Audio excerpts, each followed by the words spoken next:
ದಿವಸ ನೋಡ್ತಿರ್ತೀವಿ. ಈಗೆಲ್ಲ ಪತ್ರಿಕೆಗಳಲ್ಲಿ ಎಲ್ಲ ನಾರ್ಮಲ್ಲೇ ಅನ್ನಿಸ್ತಿರ್ತಾರೆ ಭಾಳ ಹುಡುಗರು. ಆದರೆ ಒಮ್ಮೆಲೆ ಅವ್ರಿಗೇನೋ ಹೃದಯ ತೊಂದರೆ ಆಗ್ತದೆ, ಹೃದಯಾಘಾತ ಆಗ್ತದೆ, ಆಮೇಲೆ ಅಥವಾ ಒಮ್ಮೆಲೆ ತೀರ್ಕೊಂಡ್ಬಿಡ್ತಾರೆ. ಇದೆಲ್ಲ ಕೇಳ್ತಿರ್ತೀವಿ. ಅದಕ್ಕೆ ಯಾಕೆ ಆಗ್ತಿರ್ಬೋದು ಅಂಥೇಳಿ ನಾವು ಅದ್ರ ಉತ್ತರ ಹುಡುಕ್ಲಿಕ್ಕೆ ಈ ಅಧ್ಯಯನ ಮಾಡಿದ್ವಿ. ಇದು ನಾವು ಏನು ಮಲ್ಟಿ ಡಿಸಿಪ್ಲಿನರಿ ರಿಸರ್ಚ್ ಯೂನಿಟ್ ಏನದ ಅಂದರೆ, ಇದು ICMR ಅಥವಾ Indian council of medical research ಅಥವಾ ಭಾರತೀಯ ಆಯುರ್ವಿಜ್ಞಾನ ಸಂಸ್ಥೆ, ಇದು ಈ ರೀತಿ ಉತ್ತರಗಳನ್ನು ಕಂಡುಹಿಡಿಯಲಿಕ್ಕೆ ಮಾಡಿದ್ದು. ಅಂದರೆ ಅವ್ರು ನಮ್ಗೆ ಸ್ವಾತಂತ್ರ್ಯ ಕೊಟ್ಟಿರ್ತಾರೆ. ನೀವು ನಿಮ್ಮ ಸೈಡ್ ಒಳಗೆ ಏನು ಪ್ರಾಬ್ಲಮ್ ಇರ್ತವೆ ಅದನ್ನು ನಾವು ಅಧ್ಯಯನ ಮಾಡ್ಕೋಬೋದು. ನಮ್ಗೆ ಕಂಡು ಬಂದಿದ್ದು ಅಂದರೆ, ಈ ರೀತಿ ಪ್ರಾಬ್ಲಮ್ ಎಲ್ಲ ಇಲ್ಲಿ ಭಾಳ ಜನ ಹುಡುಗರು ಕಂಡು ಬರ್ಲಿಕ್ಕತ್ತದ ಅಂದರೆ ಅದ್ರ ಬಗ್ಗೆ ಅಧ್ಯಯನ ಆಗಿಲ್ಲ. ಯಾಕೆ ಆಗ್ಲಿಕ್ಕತ್ತದ ಅಂತ ಎಲ್ಲೂ ನಾವು ಓದಿಲ್ಲ. ಅದ್ರ ಉತ್ತರ ಕಂಡು ಹಿಡಲಿಕ್ಕೆ ಈ ಅಧ್ಯಯನ ಮಾಡಿದ್ವಿ.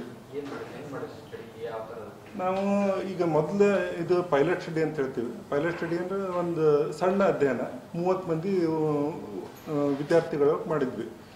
ಅಂದರೆ ಯಾವ ರೀತಿ ವಿದ್ಯಾರ್ಥಿಗಳನ್ನ ಸೆಲೆಕ್ಟ್ ಮಾಡಿದ್ವಿ ಅಂದರೆ, ಇಲ್ಲೇ ಧಾರವಾಡ ತಾಲೂಕು ಒಳಗೆ ಒಂದು 6 ಸ್ಕೂಲ್, ಪ್ರೈವೇಟ್ ಸ್ಕೂಲ್ಗೂ ಹೋದ್ವಿ, ಗೌರ್ಮೆಂಟ್ ಸ್ಕೂಲ್ಗೂ ಹೋದ್ವಿ. ಗೌರ್ಮೆಂಟ್ ಸ್ಕೂಲಲ್ಲಿ ಹೋಗಿ 30 ಮಂದಿನ ಸೆಲೆಕ್ಟ್ ಮಾಡಿದ್ವಿ. ಆ 30 ಮಂದಿ ಅವ್ರದ್ದು ವೇಟ್ ನಾರ್ಮಲ್ಗಿಂತ ಸ್ವಲ್ಪ ಜಾಸ್ತಿ ಇದ್ದವ್ರನ್ನ ಸೆಲೆಕ್ಟ್ ಮಾಡಿದ್ವಿ. ಯಾಕಂದ್ರೆ ಫಸ್ಟ್ ಸ್ಟೆಪ್ ನಮ್ಗೆ ಅಂದ್ರೆ ಎಲ್ಲರಿಗೂ ನಮ್ಗೆ ಗುರ್ತಿರುವಂಥದ್ದು ಬೊಜ್ಜತನ ಅಂದರೆ ಹಾರ್ಟದ ರಿಸ್ಕ್ ಜಾಸ್ತಿ ಅದ. ಆದರೆ ಈಗ ಹೈಸ್ಕೂಲ್ ವಿದ್ಯಾರ್ಥಿಗಳು ಅವ್ರೊಳಗೂ ರಿಸ್ಕ್ ಜಾಸ್ತಿ ಅದೇನು ಅಂಥೇಳಿ ಅದಕ್ಕೂ ಉತ್ತರ ಎಲ್ಲೂ ಇಲ್ಲ. ಅದನ್ನು ಕಂಡುಹಿಡಲಿಕ್ಕೆ ನಾವು ಸ್ಕೂಲ್ಗಳಿಗೆ ಹೋದ್ವಿ, ಹೈಸ್ಕೂಲ್ಗಳಿಗೆ. 13ರಿಂದ 15 ವರ್ಷದ ತನಕ ವಿದ್ಯಾರ್ಥಿಗಳನ್ನ ಈ ಅಧ್ಯಯನದೊಳಗೆ ತೊಗೊಂಡ್ವಿ.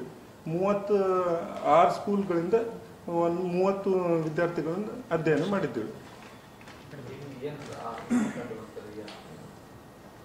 ಇದ್ರೊಳಗೆ ನಾವು ಏನೇನು ಮಾಡಿದ್ವಿ ಅಂದರೆ, ಅವ್ರದ್ದು ಏನೇನು ತಿಂತಾರೆ ಅಂದರೆ ಅವ್ರದ್ದು ಆಹಾರದ ಬಗ್ಗೆ ಅಧ್ಯಯನ ಮಾಡಿದ್ವಿ. ಅವ್ರ ಮೊಬೈಲ್ ಏನು ನೋಡ್ತಾರೆ, ಎಷ್ಟು ಟೈಮ್ ನೋಡ್ತಾರೆ ಅದ್ರ ಬಗ್ಗೆ ಅಧ್ಯಯನ ಮಾಡಿದ್ವಿ. ಆಮೇಲೆ ಅವ್ರದ್ದು ಶಾರೀರಿಕ ಪರೀಕ್ಷೆ ಮಾಡಿದ್ವಿ. ಶಾರೀರಿಕ ಪರೀಕ್ಷೆ ಮಾಡಿ ಅದರೊಳಗೆ ಪಲ್ಸ್, BP ಅದೇನಾದರೂ ಹೆಚ್ಚು ಕಡಿಮೆ ಅದೇನಂತೇಳಿ, ಅಥವಾ ಬಾಡಿ ಮಾಸ್ ಇಂಡೆಕ್ಸ್, ವೆಯ್ಟ್ ಎಲ್ಲ ಚೆಕ್ ಮಾಡಿ ಅದು ಹೆಚ್ಚು ಕಡಿಮೆ ಅದು ಎಷ್ಟದ ಅಂತೇಳಿ ಅದನ್ನು ನೋಡಿದ್ವಿ. ಆಮೇಲೆ ರಕ್ತ ತಗೊಂಡು ಕೆಲವೊಂದು ವಿಶೇಷ ಪರೀಕ್ಷೆಗಳು ಅಂದರೆ ಅವು ಹೃದಯದ ಸಂಬಂಧಿಸಿದ ಕಾಯಿಲೆದ ರಿಸ್ಕ್ ಎಷ್ಟದ ಅಂತೇಳಿ ನಮ್ಗೆ ತಿಳಿಸ್ತಾವೆ. ಅವು ಪರ್ಟಿಕ್ಯುಲರ್ ಟೆಸ್ಟ್ ಅಂದರೆ ಲಿಪಿಡ್ ಪ್ರೊಫೈಲ್ ಅಂತೇಳಿ ಹೇಳ್ತೀವಿ, ಅದೆಲ್ಲ ಗುರ್ತಿರುವಂಥದ್ದು. ಅದಲ್ಲದೆ ಸ್ವಲ್ಪ ಎಕ್ಸ್ಟ್ರಾ ಟೆಸ್ಟು ಮಾಡಿದ್ವಿ. ಅದಂದರೆ ಲೈಪೋಪ್ರೋಟೀನ್ A, ಈಗ ಲೈಪೋಪ್ರೋಟೀನ್ A, ಆಮೇಲೆ homocysteine, high sensitivity C reactive protein ಅಂತೇಳಿ ಇವೆಲ್ಲ ಟೆಸ್ಟ್ಸ್ ಹೃದಯದ ಸಂಬಂಧಿಸಿದ ಕಾಯಿಲೆ ಬರೋ ರಿಸ್ಕ್ ಜಾಸ್ತಿ ಅದ ಅಂತೇಳಿ ಇಂಡಿಕೇಟ್ ಮಾಡ್ತಾವೆ. ಈ ರೀತಿ ಟೆಸ್ಟ್ ಎಲ್ಲಿಯೂ ಆಗಿದ್ದಿಲ್ಲ. ಅದಕ್ಕೆ ಅದನ್ನು ಹೃದಯ ಸಂಬಂಧಿತ ರಿಸ್ಕ್ ಹುಡುಗರಿಗೆ ಜಾಸ್ತಿ ಅದೇನು ಅಂಥೇಳಿ ನಾವು ಪರೀಕ್ಷೆ ಮಾಡಿದ್ವಿ.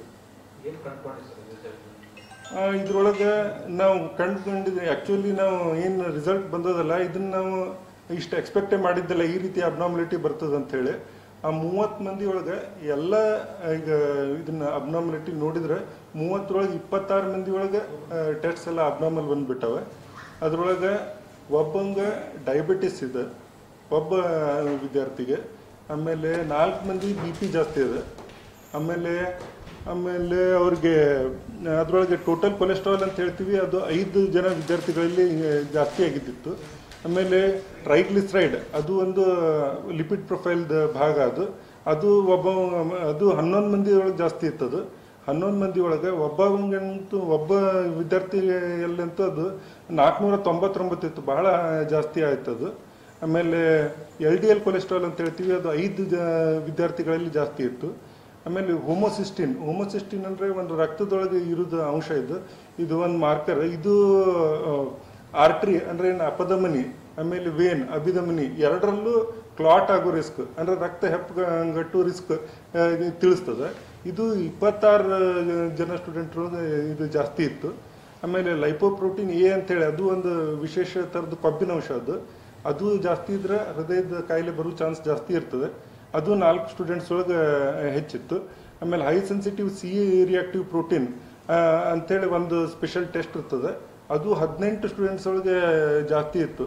ಹಿಂಗೆ ನೋಡಿದರೆ ಎಲ್ಲ ಒಂದೊಂದೇ ನಾವು ಮಾಡಿದರೆ 85% ಸ್ಟೂಡೆಂಟ್ಸ್ಗಳೊಳಗೆ ವಿದ್ಯಾರ್ಥಿಗಳೊಳಗೆ ಇದು ಬ್ಲಡ್ ಟೆಸ್ಟ್ ಎಲ್ಲ ಅಬ್ನಾರ್ಮಲ್ ಬಂದು.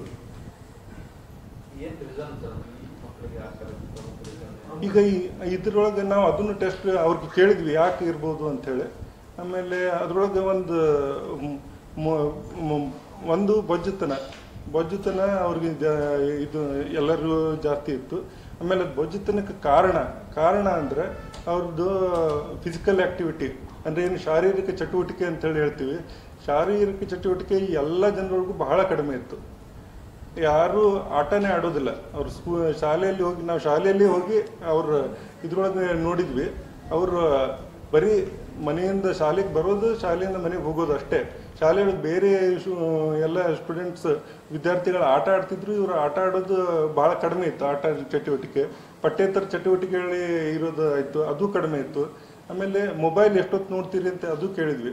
ಆಮೇಲೆ ಬಹಳ ಜನರಲ್ಲಿ ಮೊಬೈಲ್ ನೋಡೋದು ಇದು ಎಷ್ಟೊತ್ತು ನೋಡಿರಿ ಅಂದ್ರೆ 1 ತಾಸಿಂದ 4 ತಾಸು ತನಕ ದಿವಸ ನೋಡ್ತಿದ್ರು ಸ್ಟೂಡೆಂಟ್ಸ್. ಇವೆಲ್ಲನೂ ಏನು ಫ್ಯಾಕ್ಟರ್ಸ್ ಅವಲ್ಲ, ಇವೆಲ್ಲ ಡೆಫಿನೆಟ್ಲಿ ಇದರಿಂದ ಅವ್ರಿಗೆ ಹೃದಯದ ಸಂಬಂಧಿಸಿದ ರಿಸ್ಕ್ ಬಹಳ ಜಾಸ್ತಿಯಾಗಿ ಕಂಡು ಬಂದಿದೆ. ಅದೇ ರೆಕಮೆಂಡೇಶನ್ ಈಗ ನಮ್ಗೆಲ್ಲ ರಿಪೋರ್ಟ್ಸ್ ಬಂದದ. ಇದರೊಳಗೆ ನಾವು ಜೆನೆಟಿಕ್ ಟೆಸ್ಟು ಮಾಡಿದ್ವಿ. ಇಬ್ಬರು ವಿದ್ಯಾರ್ಥಿಗಳಿಗೆ ಈವನ್ ಜೆನೆಟಿಕ್ ಒಳಗೂ ಪ್ರಾಬ್ಲಮ್ ಕಂಡು ಬಂದದ. ಹಿಂಗಾಗಿ ನೆಕ್ಸ್ಟ್ ಸ್ಟೆಪ್ ಅಂದರೆ ನಾವು ವಿದ್ಯಾರ್ಥಿಗಳಿಗೆ ಯಾರ್ಯಾರಿಗೆ ಅಬ್ನಾರ್ಮಲ್ ಕಂಡು ಬಂದದ ನಾವು ಎಲ್ಲರಿಗೂ ಅವ್ರ ಸ್ಕೂಲ್ಗೆ ಇನ್ಫಾರ್ಮ್ ಮಾಡಿದ್ದೀವಿ. ಆಮೇಲೆ ಅವ್ರ ರಿಪೋರ್ಟ್ಸ್ ಎಲ್ಲ ಸ್ಕೂಲ್ ಟೀಚರ್ಸಿಗೆ ಕಳಿಸ್ಕೊಟ್ಟಿವಿ. ಆಮೇಲೆ ಅವ್ರಿಗೆ ಎಲ್ಲ ವಿದ್ಯಾರ್ಥಿಗಳಿಗೆ ರಿಪೋರ್ಟ್ಸ್ ಮುಟ್ಟಿದೆ. ಆಮೇಲೆ ಈಗ ನೆಕ್ಸ್ಟ್ ಸ್ಟೆಪ್ ಅಂದರೆ ನಾವೇ ಪರ್ಸನಲಿ ಹೋಗಿ ಆ ವಿದ್ಯಾರ್ಥಿಗಳಿಗೆ ಅವ್ರಿಗೆ ಡಯಟ್ ಕೌನ್ಸಿಲಿಂಗ್ ಅಂತ ಹೇಳ್ತೀವಿ. ಡಯಟ್ ಅಂದರೆ ಅವ್ರು ಎಷ್ಟು ಯಾವ ರೀತಿ ಆಹಾರ ತಗೋಬೇಕು, ಆಮೇಲೆ ಯಾವ ರೀತಿ ಒಳ್ಳೆಯದು, ಯಾವ ರೀತಿ ತಗೊಳ್ಬಾರ್ದು ಅದನ್ನೆಲ್ಲ ಹೇಳ್ತೀವಿ. ಆಮೇಲೆ ಎಕ್ಸಸೈಸ್ ಕೌನ್ಸಿಲಿಂಗ್ ಅಂತೇಳಿ. ಎಕ್ಸಸೈಸ್ ಕೌನ್ಸಿಲಿಂಗ್ ಅಂದರೆ ಅವರು ದಿವಸ ಇದು ಶಾರೀರಿಕ ಆ್ಯಕ್ಟಿವಿಟಿ ಬೇಕು ಅವ್ರಿಗೆ. ಆಮೇಲೆ ಯಾವ ರೀತಿ ಇದು ಮಾಡಿದರೆ ಈ ರೀತಿ ಹಾರ್ಟಿದ್ದು ಸಂಬಂಧಿಸಿದ ರಿಸ್ಕ್ ಕಡಿಮೆ ಮಾಡ್ಲಿಕ್ಕೆ ಹೆಲ್ಪ್ ಆಗ್ತದೆ, ಅದನ್ನೆಲ್ಲ ಮಾಡ್ತೀವಿ. ಆಮೇಲೆ ಜೆನೆಟಿಕ್ ಪ್ರಾಬ್ಲಮ್ ಯಾರು ಕಂಡು ಬಂದದಲ್ಲ ಅವ್ರ ಪಾಲಕರನ್ನು ಕರೆಸಿ ಅವ್ರ ಜೊತೆ ಕುತ್ಕೊಂಡು ಕೌನ್ಸಿಲಿಂಗನ್ನು ಮಾಡ್ತೀವಿ ನಾವು. ಅಂದರೆ ಅವ್ರಿಗೆ ವಿಶೇಷ ಸ್ವಲ್ಪ ಕಾಳಜಿ ಬೇಕಾಗ್ತದೆ. ಯಾಕಂದರೆ ಅವರು ಅಷ್ಟೇ ಅಲ್ಲ, ಫ್ಯಾಮಿಲಿ ಒಳಗೂ ಅದ. ಇವರು ಒಬ್ಬೇ ಮಕ್ಕಳಲ್ಲ, ಬೇರೆ ಮಕ್ಕಳಿಗೂ ಇದೇ ರೀತಿ ಪ್ರಾಬ್ಲಮ್ ಆಗೋ ಚಾನ್ಸ್ ಇರ್ತದೆ. ಅದಕ್ಕೆ ಈ ರೀತಿ ಎಲ್ಲ ನಾವು ಒಂದು ಹೆಜ್ಜೆಗಳನ್ನು ತಗೋಬೇಕಂತ ಹೇಳಿ ಮಾಡಿದ್ವಿ.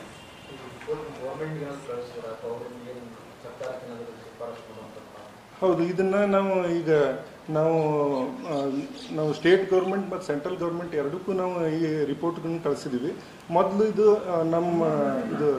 Multi disciplinary research unit ICMR ಅದ್ರ ಕೆಳಗಡೆ ಬರೋದ್ರಿಂದ ಇದನ್ನು ರಿಪೋರ್ಟ್ ತಯಾರು ಮಾಡಿ ನಾವು Indian council of medical research director general ಏನಿರ್ತಾರೆ ನಮ್ಮ ದೇಶಕ್ಕೆ ಹೆಡ್ ಅವ್ರಿಗೆ ಕಳಿಸಿದ್ದೀವಿ.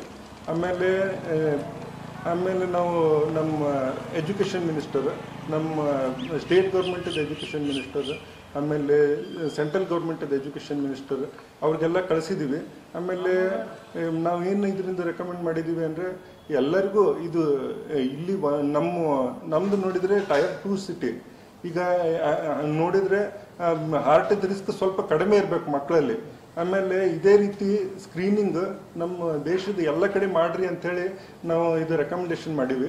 ಆಮೇಲೆ ಎಲ್ಲರಿಗೂ ಸ್ಟೇಟ್ ಮೇಲೆ ನ್ಯಾಷನಲ್ ಲೆವೆಲಲ್ಲಿ ಮಾಡಬೇಕು ಅಂತ.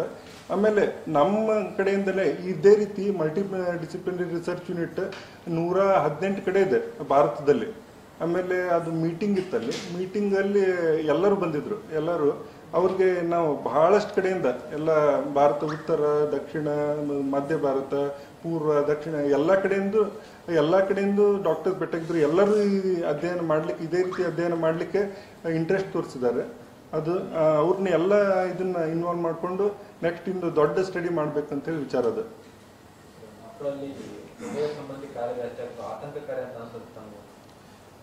ಅಂದರೆ ಈಗ ನಮ್ಗೆ ಗುರ್ತಿರುವಂಥ ಮೇಜರ್ ರಿಸ್ಕ್ ಫ್ಯಾಕ್ಟರ್ಸ್ ಅವಲ್ಲ, ಅದನ್ನಂತೂ ಒಂದು ಆಹಾರ ಪದ್ಧತಿ ಬದಲಾಗಲೇಬೇಕು.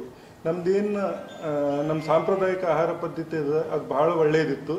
ಆದರೆ ಇತ್ತೀಚೆಗೆ ಎಲ್ಲ ಅದು ಬದಲಾಗಿ ಕೋಲ್ಡ್ ಡ್ರಿಂಕ್ಸ್ ಆಯಿತು, ಫಾಸ್ಟ್ ಫುಡ್ಸ್ ಆಯಿತು, ಅದ್ರದ್ದೆಲ್ಲ ಇದು ಜಾಸ್ತಿ ಬೇಕ್ರಿ ಐಟಮ್ಸ್ ಆಯಿತು, ಅದೆಲ್ಲ ತಿನ್ನೋದು ಜಾಸ್ತಿ ಆಗ್ತಿರೋದ್ರಿಂದ ಈ ರೀತಿ ಎಲ್ಲ ತೊಂದರೆಗಳು ಬರ್ತಾ ಇದ್ದಾವೆ.